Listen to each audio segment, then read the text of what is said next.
Bismillah ar-Rahman ar-Rahim.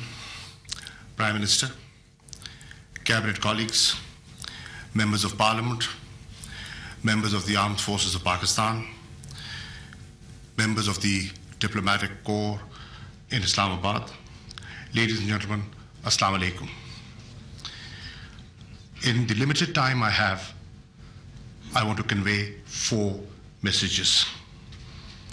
Ladies and gentlemen, on the 26th of February last year, our eastern neighbor violated our frontiers and attacked Pakistan.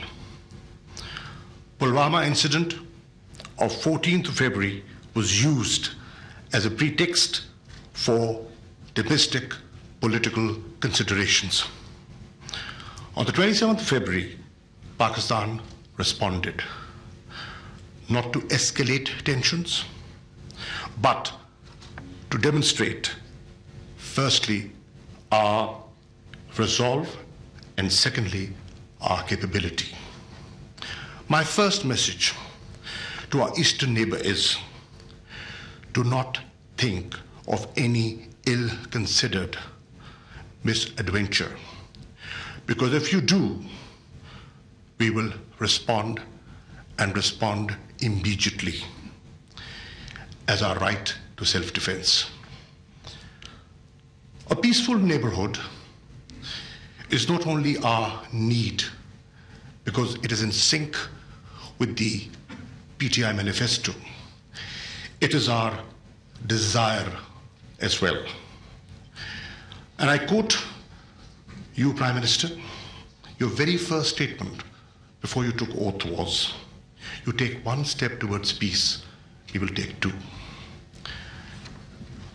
You have consistently held this view that there is no military solution to the Afghan conflict. The only sensible way forward is a negotiated political settlement. That has been your consistent view. We are glad, ladies and gentlemen, that today there's a regional, global convergence to this point of view. It has evolved over years. Pakistan is not only a partner in peace, it has facilitated the peace process in Afghanistan and is being recognized for that. Pakistan is a strong advocate for an inclusive intra-Afghan dialogue as soon as the peace agreement is signed, inshallah, on the 29th of April in Doha. We want to live in peace with our eastern neighbor. The question is, how do we get durable peace without resolution of the Kashmir dispute? Who has suspended the bilateral dialogue process? The international community has to look into that. Who has aggravated and further complicated the situation in Jammu and Kashmir by announcing measures which are illegal on the 5th of August 2019? Is it an internal affair of India, as claimed by India?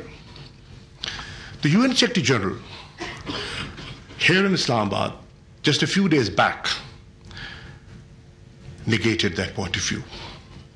It is an internationally recognized dispute. If it was an internal affair of India, then why did he authorize a briefing to the members of the Security Council on the 15th of January last month? Why did representatives of the UNMOGIP and the political department of the UN Secretariat brief all 15 members of the Security Council?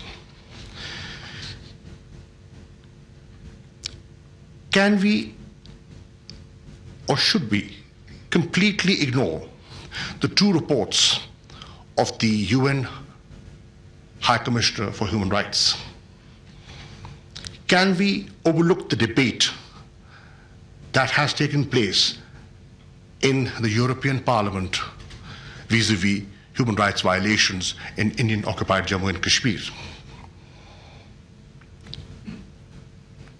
Have you not seen how the chair of the all-parties parliamentary group on Kashmir in the House of Commons was deported from Delhi just a few days ago? She wanted to visit Srinagar to see the situation on the ground and report to the House of Commons. Can two nuclear states look for a military solution to this dispute?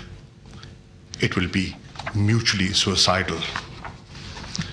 So my second message is to the international community: this drift from multilateralism to bilateralism and from bilateralism to unilateral action is dangerous for peace and stability in South Asia.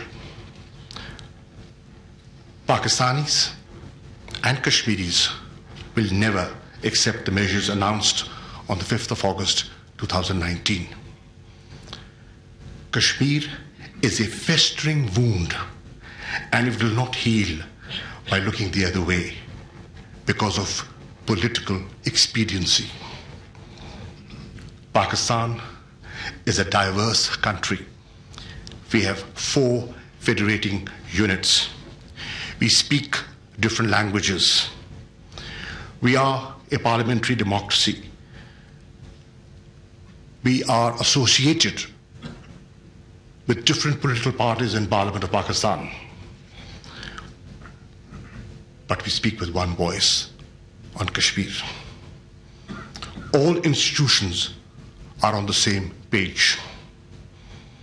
So my third message is that governments can come and go. Individuals leading institutions can change with time. The political consensus that has evolved over the years on Kashmir remains constant. And the Parliament of Pakistan has recently demonstrated that twice through 2 unanimous resolutions passed by the joint session. My fourth and final message is for the armed forces of Pakistan, who are represented here through their chiefs. The nation is proud of you, and we recognize your sacrifice in defeating terrorism. Your sacrifice is part of our history. This journey from terrorism to tourism was not an easy one. We salute your resolve and gallantry, and you enjoy the confidence of the entire nation. Prime Minister, the international community appreciated your far-sightedness and your statesman-like behavior when you returned the Indian pilot unconditionally. So in conclusion, I want to share with you, and I want to give this message. India has tried to subjugate Kashmiris by deploying almost 900,000 troops in the occupied Jammu and Kashmir. They've enacted laws, draconian laws, like the Public Safety Act. But they will never succeed in subjugating the resolve of the Kashmiris. They have failed, and they will continue to fail in that. Pakistan has and will continue to support the struggle for right to self-determination. Let the world see that they demolished the historic Babri Mosque and we built the Kartarpur corridor. Let the world see the drift from secularism to majoritarianism.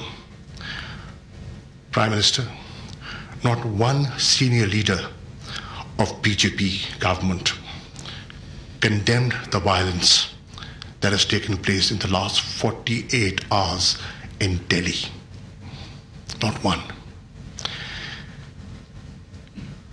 This is the 1984-2002 model. And I don't say this. This is Suhasini Heather, a renowned journalist based in Delhi, tweeting this morning. Pakistan Zindabad.